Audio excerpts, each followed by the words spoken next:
Peggy 18.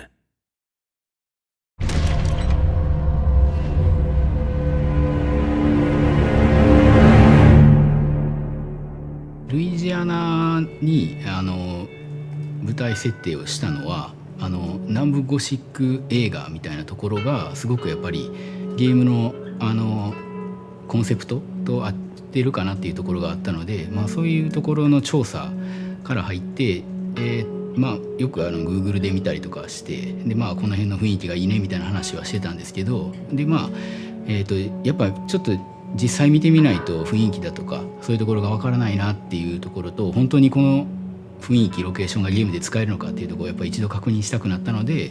それをちょっとお願いして、生かしてもらったっていうのがいきさつですと。でやっぱりその田舎の、ルイジアナみたいな田舎の、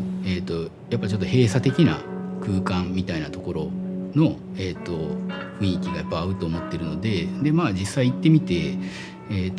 そこまで田舎という感じではなかったんですけれども建物だとかそのプランテーションハウスって言われる建物だとかはやっぱり歴史があって今までのその洋館の綺麗な絵だったバイオみたいなところとはちょっと違う雰囲気でありながらバイオ的な、ドアの形だとか、そういったところがなんか雰囲気が合いそうだったんで、実際その辺の写真をたくさん撮って持って帰ってきてで、それを実際チームの人たちと共有した時にやっぱこれは合ってるんじゃないかっていうところがあったんで、タイトルとして実際これをじゃあ館の、アセットとして作ろうっていう風になったので、その後は今度は実際撮影する舞台みたいな人たちがルイジアナの方に行って、テクスチャーを撮ったりだとかあとは、実際僕らがロケーションで見てきた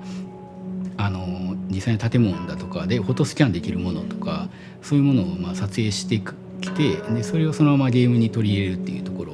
をしているので、僕たちがこうルイジアナで作りたいとか、ここがゲームに合うんじゃないかっていうものはほぼ、イメージに近い状態でゲームに実装されるっていうことが実現できたっていうところなので、取材っていうのはすごく意義があったのかなというふうに思います。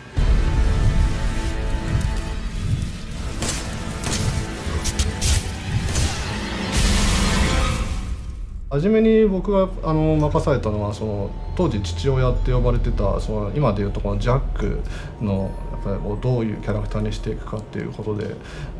ぱり当時はまだ彼はただの暴力的なその恐ろしいなんていうかな殺人鬼今でもそういうところはもちろんあるんだけどただの殺人鬼でしかなかった彼をじゃあ僕はどういう存在として作っていったらいいかなっていうのをすごく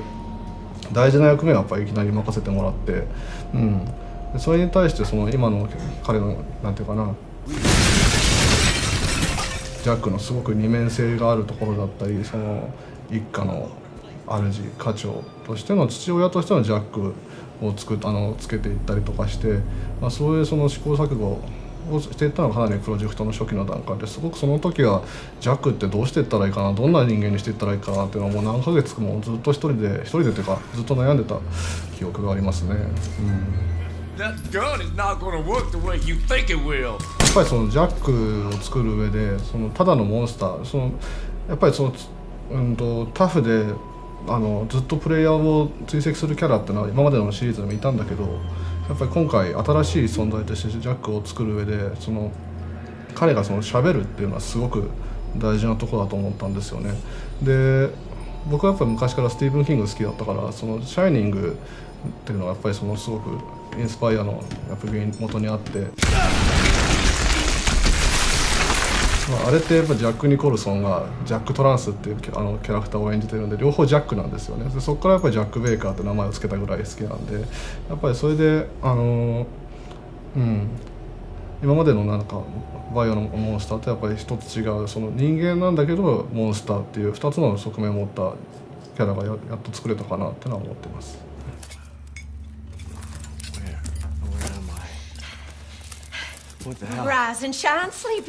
今回のバイオハザード7で、私たちはもういろいろなシーンをクリエイトしてきたんですけど、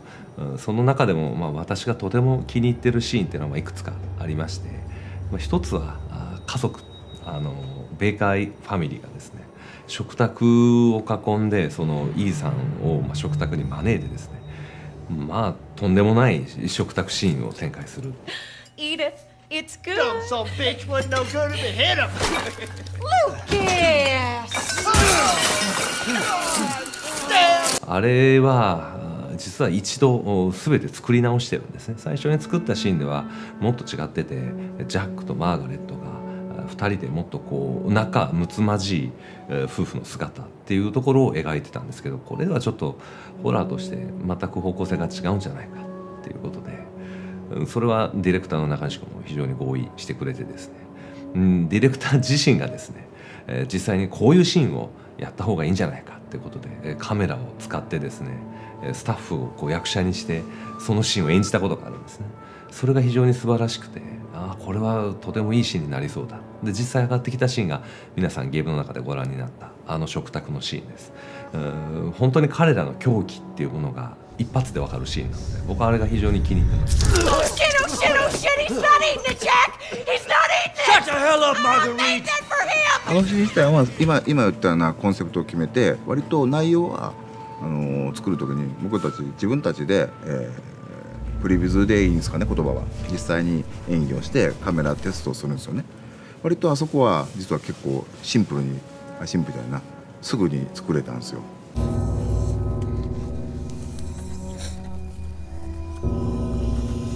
どうしたの？食べないのかい？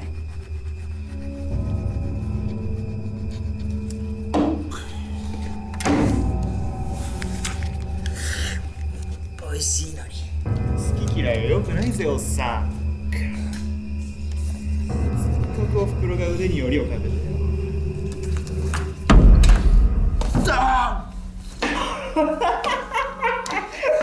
親父やりすぎやろ。どうしていいんだよ。まるでいいさ。さあ食え。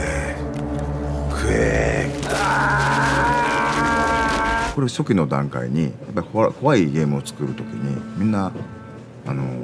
怖い体験をスタッフはすべきだと思ってて、大阪にもね心霊スポットっていうのは結構あるんですよ。そこにみんなでカメラ持ち込んで一切行ってっていうのをやってましたね。いわゆる日本語で肝試しっていうんですけど、でその時やっぱり本当怖いんですけど、行くとねその時感じたフィールをじゃあどうやってユーザーに伝えようみたいな、そういう視点でやってましたね。そういう意味で今回の開発は今まであんまりやってなかったんですけど、そのイベントにしろ何にしろ、今時らしいかもしれないんですけどね、 GoPro 持ち歩いていろんな場面を撮ってきて、それをゲームにその体験をゲームにフィードバックしてるっていうのは面白かったですね。 Where did you find this guy? Give me a break, Pete. Hey, I only work with professionals. で実際にゲームに入ってるファンドフテージとかのアイデアにつながったんですよね。そう実際肝試しとか言っても怖いのは例えば角曲がったりする自分の影だったり、その誰かが後ろでちょっと壊れた木を踏んでバキーンっていう音とかに本当にびっくりするんですよね。そういったアイデアとかもゲームには使ってますね。 Hey baby, I just wanted to send a quick hello and I love you. Oh, good news. I'm gonna be coming home soon. Yay! Oh, I cannot wait to be done with this babysitting job and come home to my loving husband. それとですね、もう一つは、ミアが本当に、イーサンのことを大事に思ってるシーンなんですけど、捕まってるイーサンを助け出してですね、自分がそこに残ってイーサンを助けて送り出すシーンがあるんですね。あのシーンは非常にその人の愛情っていうものをうまく描けたんじゃないかなと自分では思ってまして。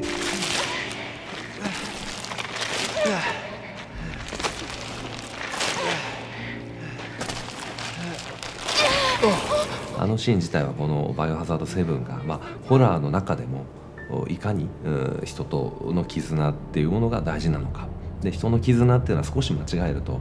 ベーカーファミリーみたいな狂気な世界も描いてしまうかもしれないけど、本質にあるのはああいう人と人をこう思う気持ちっていうのがあるんだよってことをすごく伝えたかったシーンなので、あれは自分の中ではとても気に入ってるシーンがあります。